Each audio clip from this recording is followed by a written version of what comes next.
faliana tokoa no nafana nanao an'izao atetika zao anapiny ny tanora afaka lazaiko to dia ny hoe ao anatin'ny constitution antsika ny lampanorenana dia milaza tsara fa ny fitondram-panjakana dia manana didy sy andraikitra amin'ny fanomezana na ny fikarakarana na ny fanorenana trano ho an'ny olom-pirenena dia naseho antsika zany ny tanterahantsika amin'ny lalam-panorenana amin'ny alalan'ny tetikasa tranomora.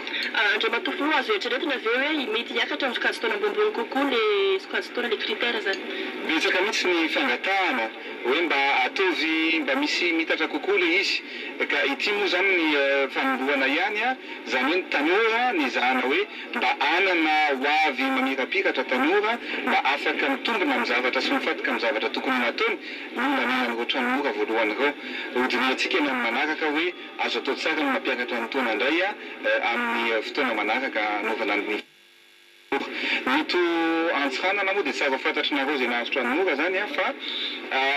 io tranomora mbola hitatra be ary isy fianarana isy sekoly atao isy trano fitsabona atao na dispensaire ary indrindra isy tsena sy zavatra maro zany atao anatin'ny tranomora mety moa dia tena mahafinaritra mihitsy satria ny tranomora manome amin'ny ranomasina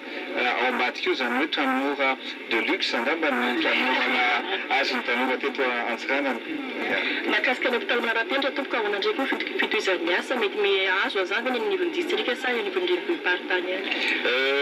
Ny hôpitaly Manarapenitra moa dia hoe tena nahafinaritra mihitsy ny fahavitana zay teto Antsiranana ary dia mbola tsika ny milaza hoe io hôpitaly io dia hôpitaly ho an'ny vahoaka malagasy hôpitaly mbahoaka io fa tsy hôpitaly ny olona zay manambola ihany misy moatsy ny olona natao ohatra hoe tsara loatra ty hôpitaly ty dia ty ve mety ho atao anay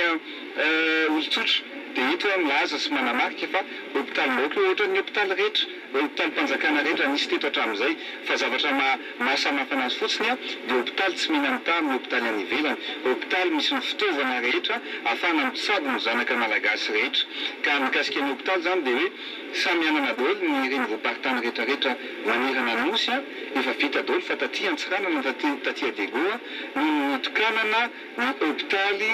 Manarapenitra voalohany dia io zany efa vita ny hôpitaly dia hojerevantsika eo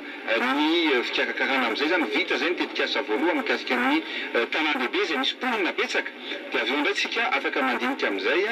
any amin'ny toerana any amin'ny région maro samihafa izay vitsy nisy ny mponina ao aminy.